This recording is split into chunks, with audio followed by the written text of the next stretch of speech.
اعوذ باللہ من الشیطان الرجیم، بسم اللہ الرحمن الرحیم۔ السلام علیکم ورحمۃ اللہ وبرکاتہ۔ آج ہم بہت ہی خاص مہینے رمضان کے بارے میں جانیں گے۔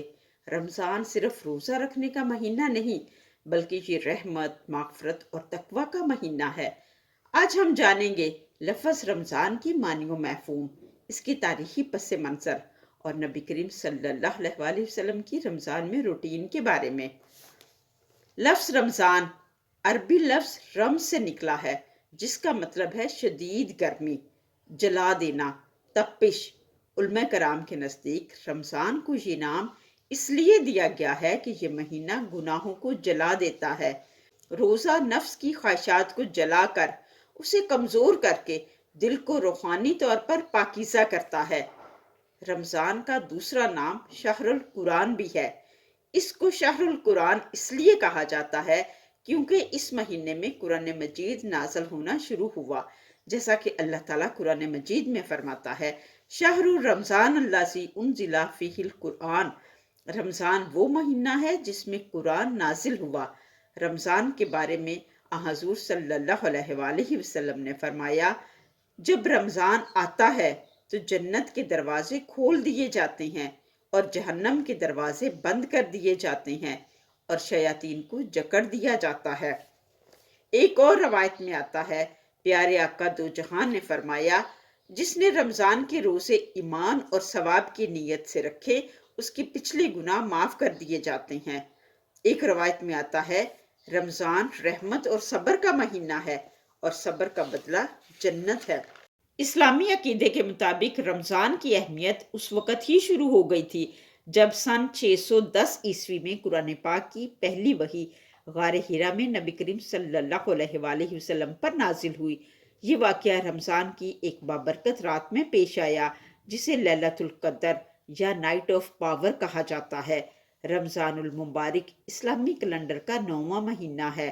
یہ مہینہ پاکیزگی اختیار کرنے، روزے رکھنے، عبادات کرنے، محبت اور بھائی چارے کو فروغ دینے کا مہینہ ہے، جیسا کہ سورۃ بقرہ آیت نمبر 185 میں اللہ تعالیٰ نے رمضان کے مہینے کی یوں وضاحت فرمائی ہے، شہر رمضان الذی انزل فیہ القرآن ھدی للناس وبینات من الھدی والفرقان۔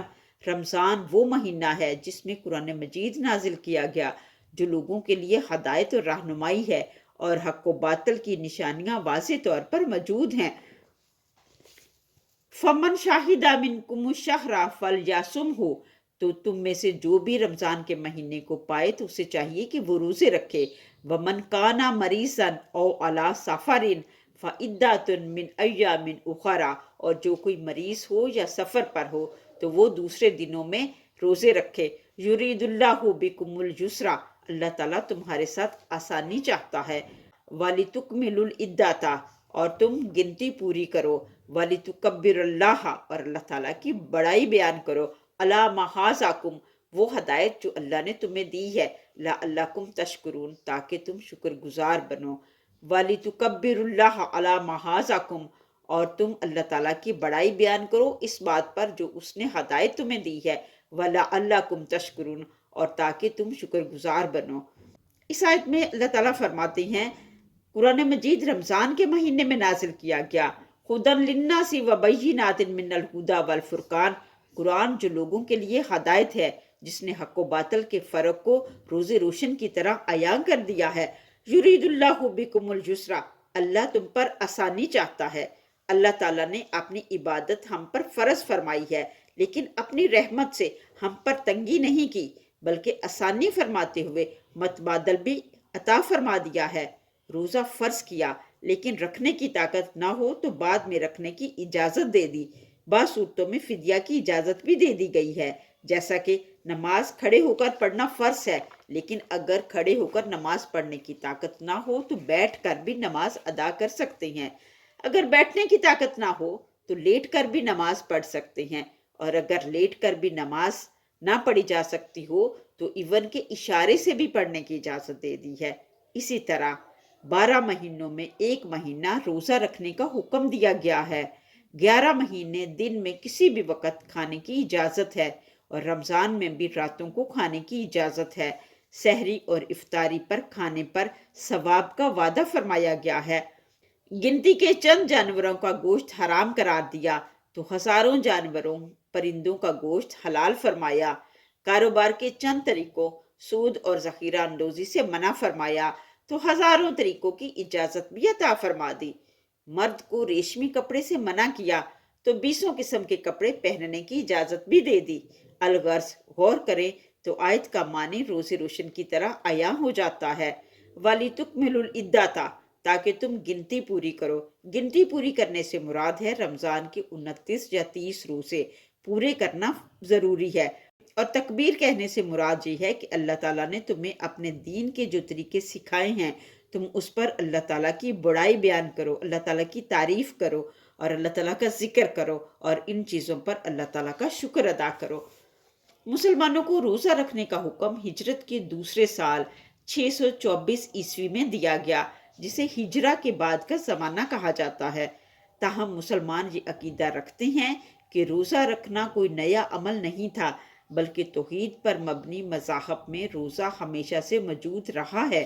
ان کے مطابق روزہ ایمان والوں کے لیے تقوی، اللہ کا خوف اور پرہیزگاری حاصل کرنے کا ایک اہم ذریعہ رہا ہے، جیسا کہ قرآن مجید کی سورۃ بقرہ آیت نمبر 183 میں اللہ تعالیٰ نے بیان فرمایا ہے، یا ایھا الذین آمنوا کتب علیکم الصیام، اے ایمان والو تم پر روزے فرض کیے گئے ہیں، کاما کتب علی الذین من قبلکم، جیسے کہ تم سے پہلے لوگوں پر فرض کیے گئے تھے، لعلکم تتقون تاکہ تم پرہیزگار بنو۔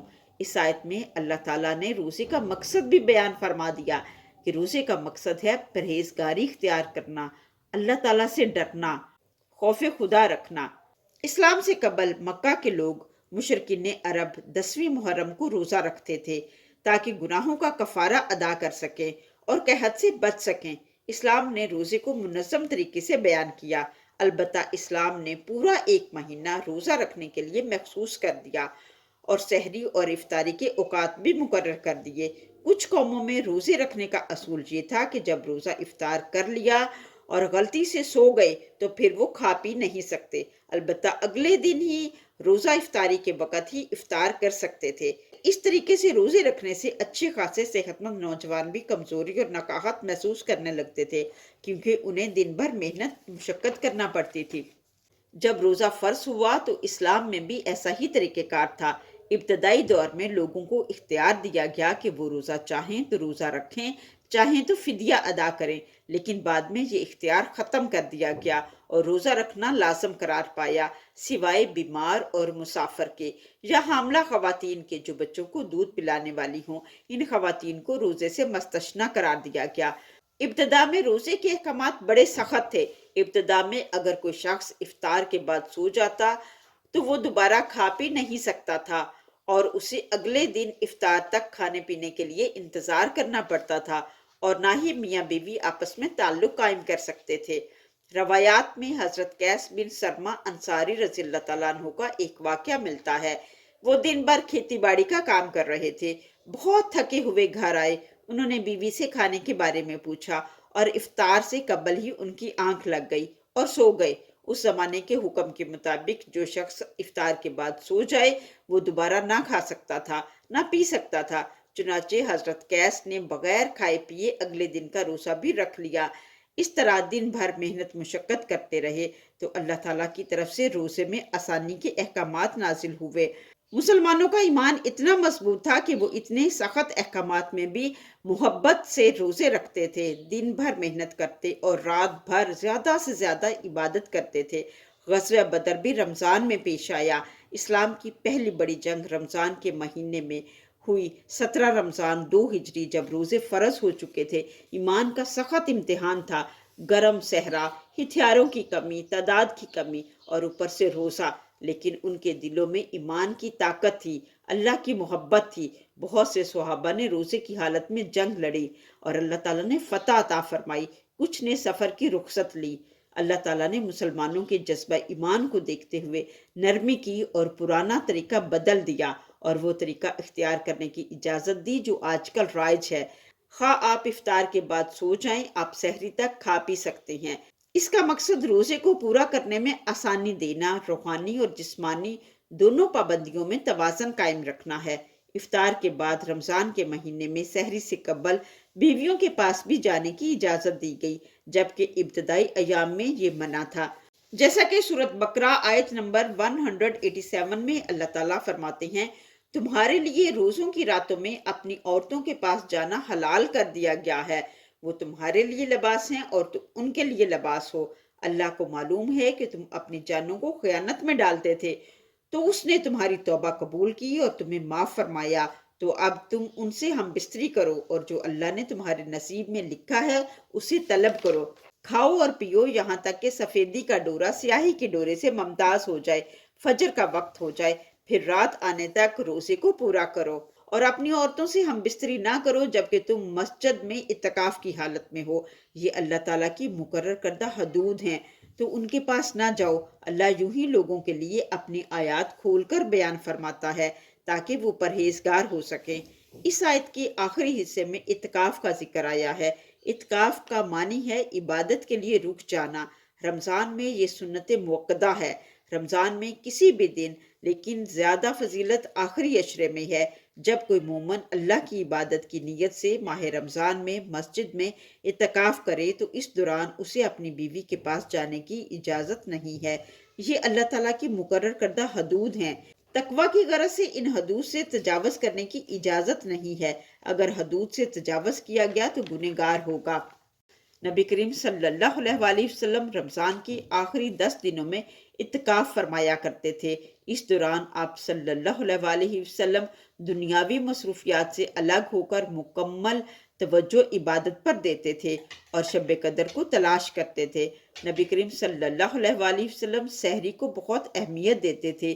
آپ صلی اللہ علیہ وآلہ وسلم نے فرمایا، سحری کیا کرو کیونکہ سحری میں برکت ہے۔ آپ صلی اللہ علیہ وآلہ وسلم سحری آخری وقت میں کرتے، پھر فجر کی نماز کی امامت کراتے، بعد از نماز دعا اور اذکار میں مصروف رہتے، اور صحابہ کرام بھی آپ صلی اللہ علیہ وآلہ وسلم سے دین کی تعلیم حاصل کرتے، نماز اشراق ادا کرتے، قرآن مجید کی تلاوت کا خاص اہتمام فرماتے تھے۔ حضرت جبرائیل علیہ السلام رمضان میں ہر سال آپ صلی اللہ علیہ وآلہ وسلم کے ساتھ قرآن مجید کی تلاوت کیا کرتے تھے۔ آپ صلی اللہ علیہ وآلہ وسلم صرف عبادت پر ہی نہیں زور دیتے تھے بلکہ لوگوں کے ساتھ حسن سلوک بھی فرماتے۔ آپ صلی اللہ علیہ وآلہ وسلم رمضان میں زیادہ سخی ہو جاتے، غریبوں کی مدد کرتے، مسکینوں کو کھانا کھلاتے، اور صدقہ خیرات کرنا آپ کا معمول تھا۔ آپ صلی اللہ علیہ وآلہ وسلم افطار میں جلدی فرماتے، کھجور سے روزہ کھولتے، اگر کھجور میسر نہ ہوتی تو پانی سے افطار کرتے۔ رمضان کی راتوں میں آپ صلی اللہ علیہ وآلہ وسلم قیام اللیل، تراویح اور تہجد کا خاص اہتمام فرماتے تھے۔ آپ صلی اللہ علیہ وآلہ وسلم لمبی قرات کرتے، نوافل ادا کرتے، قرآن مجید کی تلاوت کرتے اور اللہ تعالیٰ سے خوب دعائیں مانگتے تھے۔ ہمیں اللہ کا شکر ادا کرنا چاہیے۔ اللہ تعالیٰ نے ہمیں پھر رمضان عطا فرمایا تاکہ ہم اس کی رحمتوں سے مستفید ہو سکیں۔ رمضان صرف روزہ رکھنے کا نام نہیں ہے بلکہ اللہ کے قریب ہونے کا، دل صاف کرنے کا اور دوسروں کے لیے اچھے کام کرنے کا مہینہ ہے۔ اگر واقعی ہم رمضان کی رحمتیں حاصل کرنا چاہتے ہیں تو سحری، افطار، نماز، قرآن کی تلاوت اور صدقہ کو اپنی روزمرہ زندگی میں شامل کرنا چاہیے۔ اللہ تعالیٰ ہمیں یہ سب کچھ کرنے کی توفیق عطا فرمائے اور اللہ تعالیٰ ہمیں رمضان کی برکتوں اور رحمتوں سے مالا مال فرمائے۔ آمین ثم آمین۔